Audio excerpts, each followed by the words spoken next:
We are your home theater and AV questions answered.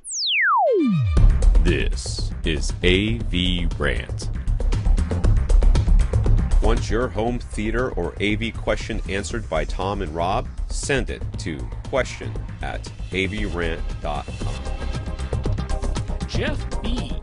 Jeff is helping his brother-in-law build a home theater, and the project is probably going to span several years, and the eventual goal is to have a dedicated system in a dedicated room. But the brother-in-law is currently renting, so right now they're just looking at gear, and what he wants to do is start by buying a really good pair of front, left, right bookshelf speakers, something that he's going to be able to continue to use into the future for the next several years, and possibly move these bookshelf speakers into the surround speaker positions in the future. Maybe they get this larger dedicated room, get some towers or larger or higher output speakers up front, and move the speakers that he's buying today to the surround positions. So they're saying the maximum budget they can spend for two speakers is $1,000 for the pair. They looked at Audioholic's Internet Direct Speaker Brand Comparison article, and from that they sort of whittled it down to the Aperion Varus Grand bookshelves, the SVS Prime bookshelves, Fluence's Signature series, and the EMP Tek Impressions series. And the reason they went for those is all of those offer free shipping. In the case of Aperion and SVS, they offer two-way free shipping, so even when you send them back you don't pay any shipping costs. But the others, we're talking about bookshelf speakers, so the return shipping cost wouldn't be that much, and it's free shipping at least one way, so this is a good way to audition speakers. So he's asking, would we remove anything from those, like they're just not worth your while, or would we add any additional options to that list to audition? I wouldn't really remove any of those. I think all of those are fine to try. All of those are well under $1,000. The Aperion Varus Grand are the most expensive out of that list that he gave. So they're all well under $1,000. The SVS Ultra Series, you could add those because the bookshelves are $1,000 a pair, and they're free two-way shipping. So you could go ahead and compare the Ultra Series bookshelves. That's one you could add at zero risk. I would also say Ascend Acoustics offers free two-way shipping on their Sierra 1 bookshelf speakers, and those are about $800 a pair. I think those are absolutely worth an audition, especially since completely risk-free. The shipping is paid both ways if you send them back. And another one I would suggest maybe going for is KEF, because I think the KEF Q series, and actually even the R100s in their R series right now are $1,000 a pair. But certainly any of the bookshelf models in the Q series are well under $1,000 a pair.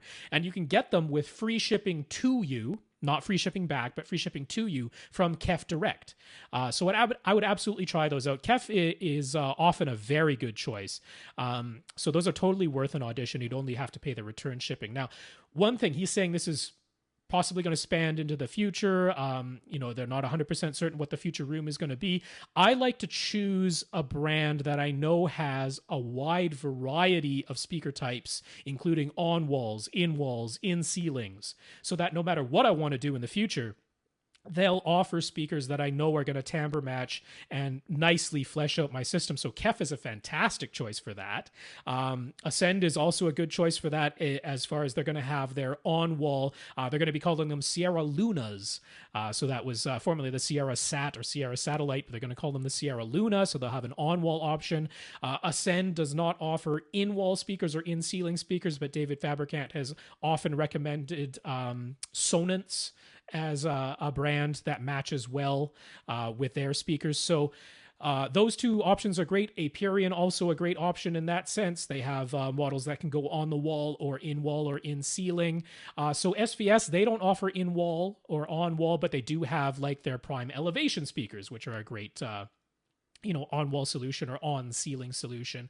EMP Tek, of course, is part of RBH, so they also have. So maybe if you want to eliminate one of these, like Fluence, personally, I probably wouldn't put them up to the same caliber of overall sound as like the Varus Grands or the Ascend Sierras or even the KEFs, really.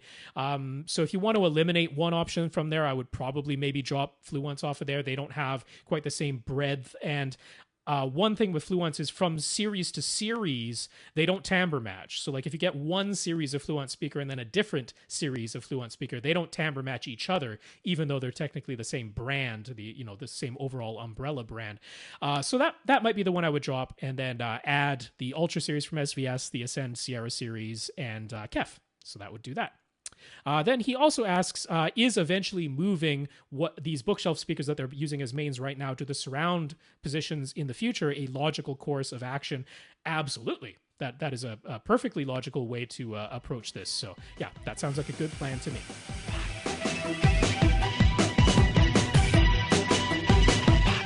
Want your question answered? Send it to question@avrant.com.